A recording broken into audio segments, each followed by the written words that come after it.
Bienvenue les amis dans cette nouvelle analyse de portefeuille des abonnés de la communauté, j'espère que vous allez bien, moi ça va nickel parce qu'aujourd'hui on va parler d'Hugo, 23 ans, qui espère retirer 100 000 € donc, de ce bull run 2025. Donc voilà, je vais vous partager son profil, ses investissements.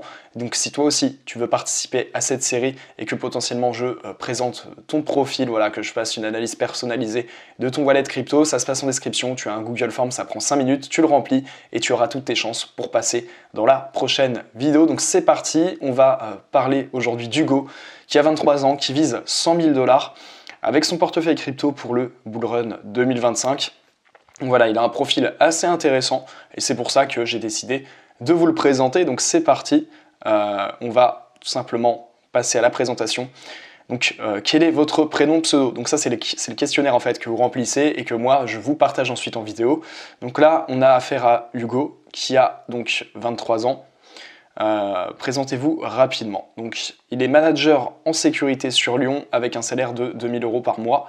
Donc, c'est très correct. Ça te permet, j'imagine, de mettre de côté pour pouvoir investir en crypto à côté. Donc voilà, je ne sais pas depuis combien de temps tu bosses, mais 2 000 € à 23 ans, ça te permet quand même d'économiser. Je ne sais pas non plus si tu paies un loyer ou non, si tu vis chez tes parents. C'est pour ça, n'hésitez pas vraiment à compléter au maximum vos profils. Ça favorise déjà la sélection et en plus de ça, ça permet vraiment d'avoir un contexte bien plus ancré qui permet de mieux comprendre votre situation. Donc depuis quand investis-tu en crypto? Ça fait 4 ans. Donc voilà, 4 ans que tu investis en crypto, nous sommes en 2025. Donc ça fait depuis 2021, donc j'imagine que tu as dû arriver peut-être sur le pic du bull run en 2021, comme la majorité d'entre nous le font en général, ou peut-être que tu étais avant justement ce bull run et que tu as pu profiter de la hausse, donc la tendance haussière des cryptos et que tu as pu faire de belles plus-values. Néanmoins, voilà, ça fait 4 ans que tu es dans le marché, donc tu as sûrement dû avoir des prix assez intéressants sur certains projets, et c'est ce qu'on va voir justement dans la présentation de ton portefeuille. Donc quel est l'objectif d'Hugo? Donc il a un objectif de 100 000 € d'ici fin 2025. Voilà, donc à peu près comme moi. Finalement, moi j'avoue que j'ai un objectif donc, de 200K, mais à nuancer, franchement, on verra en fonction de cette fin d'année. Mais donc voilà, toi aussi t'espères, toi aussi tu mets beaucoup d'espoir dans ces derniers mois.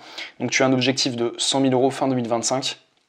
Conversion en stablecoin et attente de 3-4 ans, réinvestissement. Ok, donc très clairement ta stratégie elle est simple, c'est d'obtenir les 100K d'ici fin d'année 2025, de réinvestir, donc de convertir en stablecoin, donc tu ne passes pas par la case impôt, voilà, tu resterais en crypto-monnaie, mais sur du stablecoin, donc des crypto-monnaies indexées sur le cours du dollar, et ensuite tu réinvestirais donc en période de bear market, donc une fois que le marché des cryptos sera écroulé pour obtenir les meilleurs prix, réinvestir, donc voilà, tu réinvestis au meilleur prix pendant 3-4 ans et t'attends donc j'imagine le prochain bull run 2029-2030 si le marché du moins néanmoins des crypto-monnaies respecte toujours cette tendance cyclique, voilà, avec les bull runs qui apparaissent en général tous les 3-4 ans, 4-5 ans.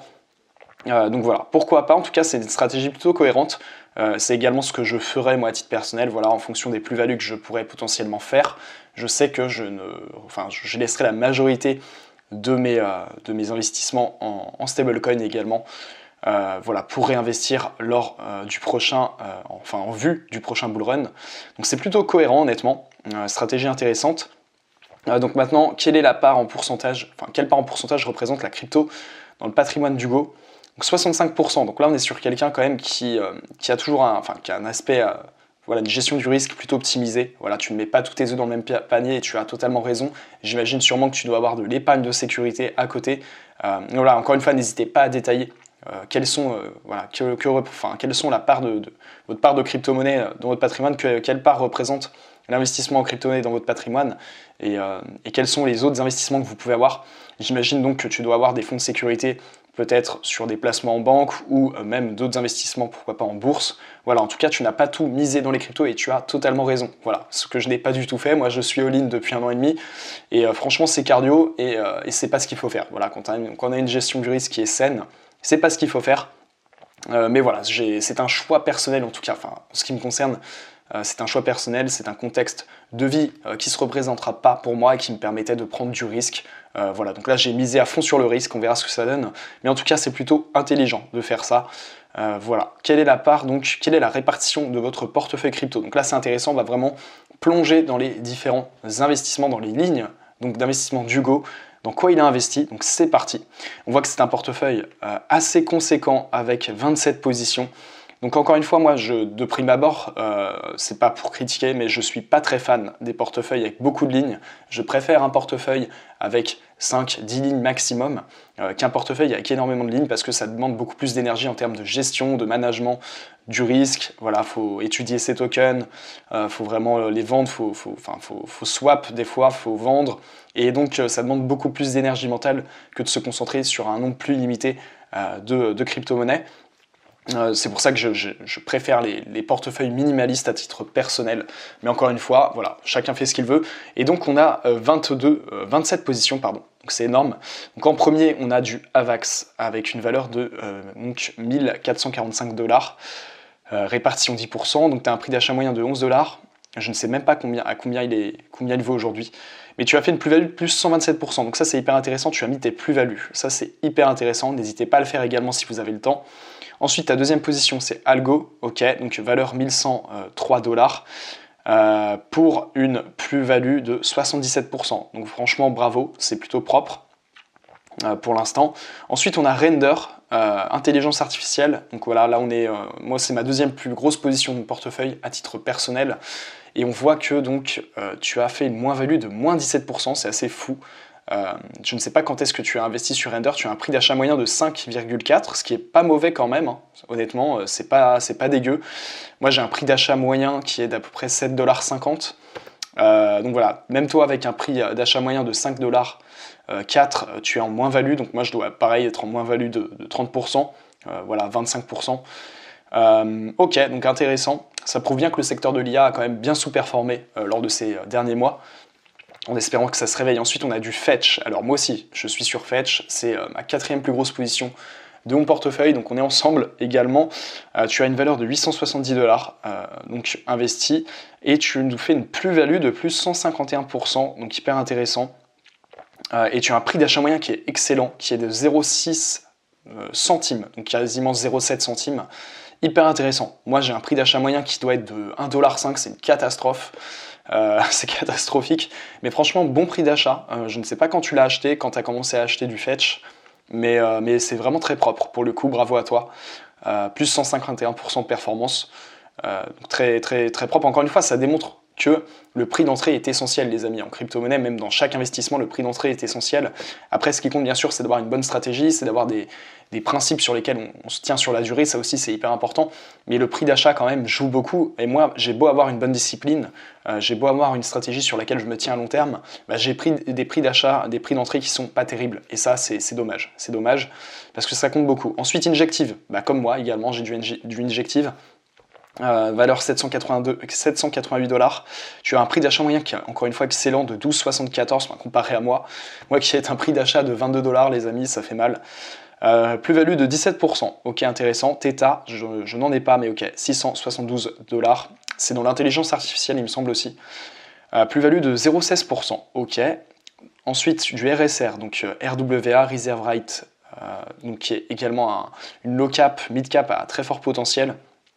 C'est du stablecoin ou je ne sais plus si c'est du RWA ou du stablecoin, mais c'est hyper intéressant, moins 13% pour l'instant, mais je pense qu'il peut largement exploser là dans les prochains mois, prochaines semaines. Ensuite on a du Link, valeur sûre, j'en ai également. Donc tu as un prix d'achat moyen de 11 $, 12 $ on va dire, donc intéressant, moi je suis à 15 $. Plus-value de 62%, ok, donc c'est propre. GRT, spécialisé dans l'intelligence artificielle, token de l'ancien cycle.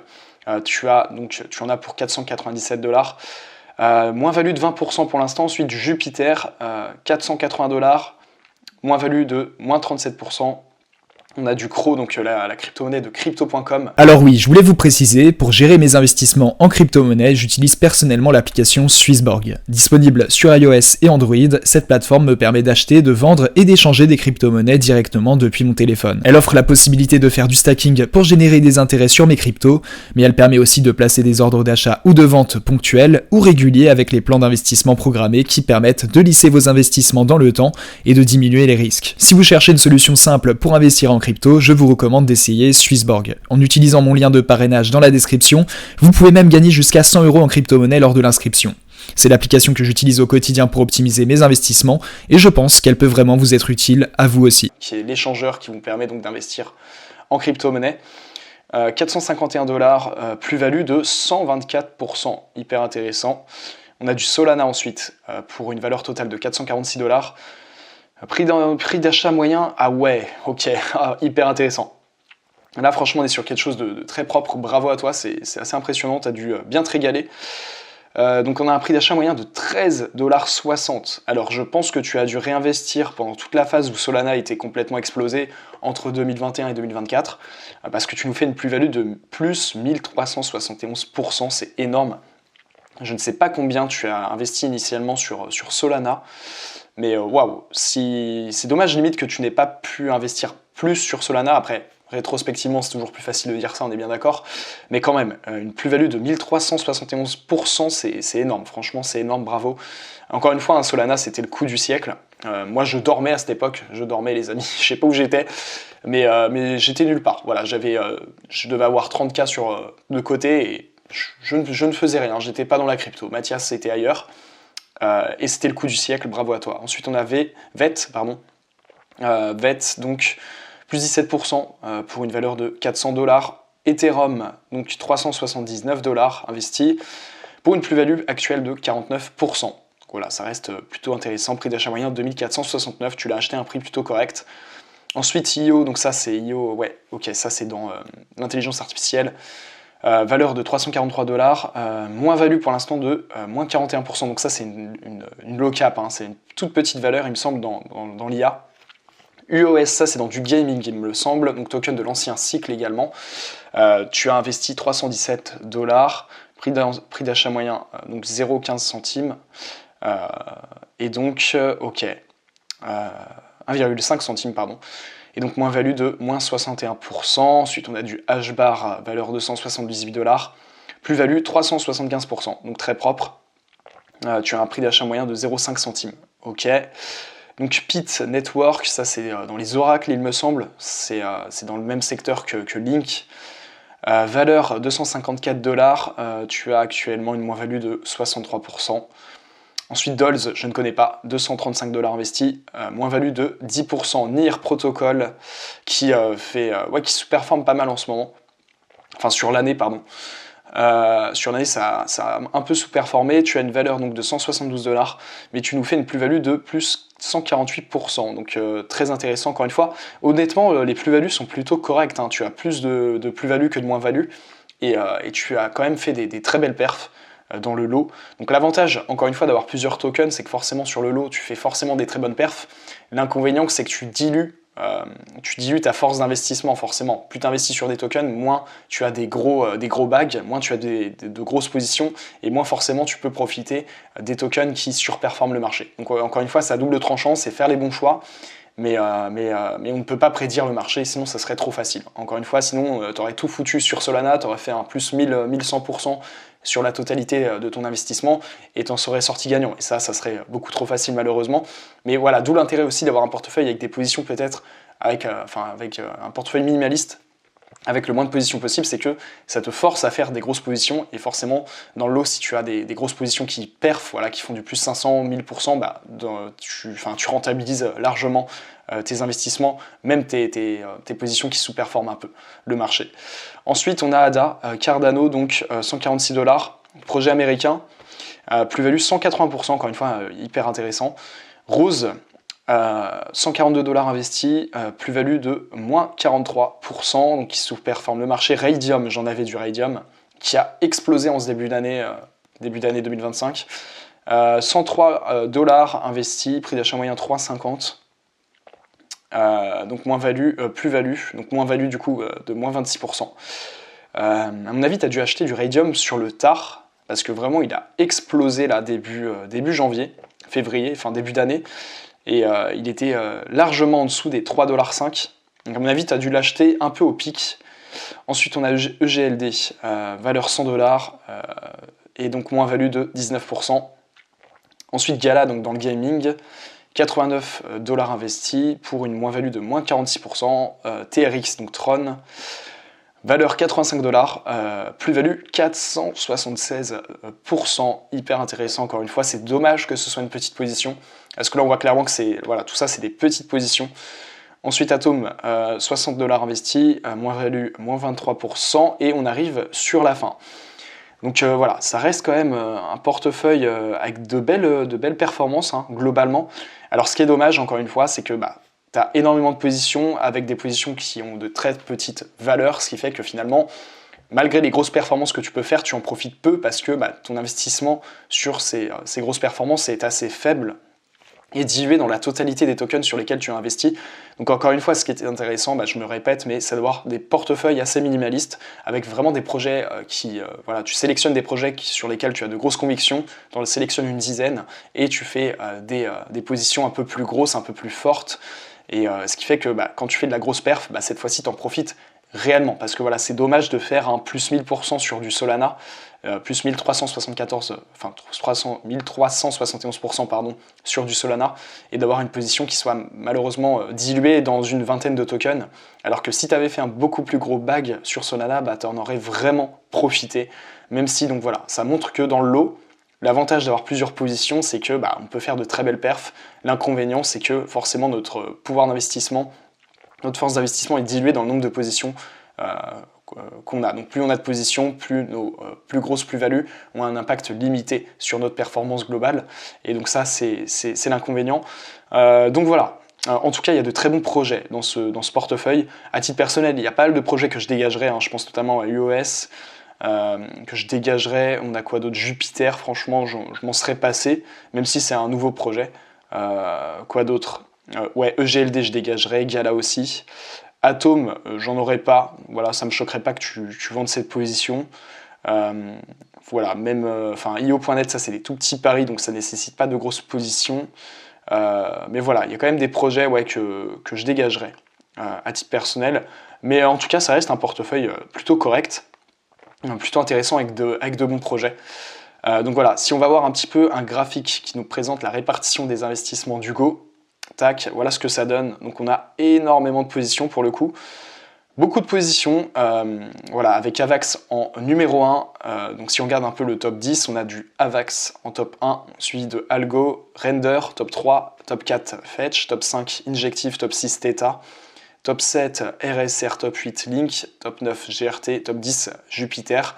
Tout le reste, après, on tombe sur des tout petits pourcentages de ton portefeuille, avec notamment les 5 dernières positions qui, je crois, représentent à peine 1% du portefeuille. Donc c'est pour ça, vraiment, tu vois, à ce niveau-là, je pense que ça vaut même plus le coup de mettre 1% de son portefeuille sur des positions, autant mettre ses investissements sur des positions sur lesquelles tu as plus de conviction, comme par exemple Avax, Algo ou Render. Voilà, à la limite, ça permet de renforcer les positions sur les projets en lesquels tu crois vraiment. Donc voilà, avez-vous quelque chose à ajouter? Donc là, Hugo n'avait rien à ajouter, encore une fois, n'hésitez pas à développer, voilà, si vous avez des informations particulières sur votre contexte, sur vos... Voilà, ça peut être hyper intéressant pour nourrir votre profil et la vidéo, donc j'en profite.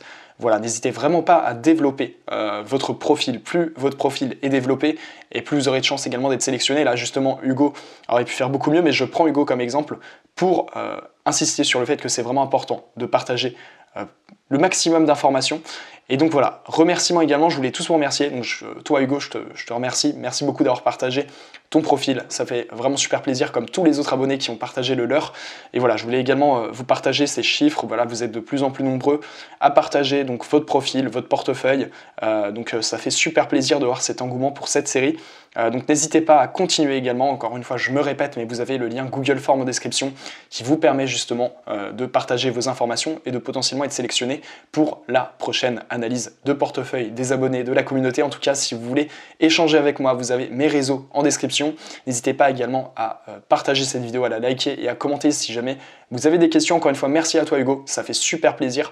Et puis j'espère que vous serez encore nombreux à participer à cette série. En tout cas, voilà, gardez la force. Si jamais vous êtes investi en crypto, prenez soin de vous, voilà, votre santé mentale, développez des projets, voilà, c'est hyper important. Générez-vous un revenu complémentaire, profitez de vos amis, de votre famille, je le répéterai jamais assez. N'hésitez pas à vous abonner à la chaîne également, c'est important pour me soutenir. Et puis j'espère vous retrouver très bientôt pour une prochaine vidéo. D'ici là, portez-vous bien, à très vite. C'était Mathias, ciao.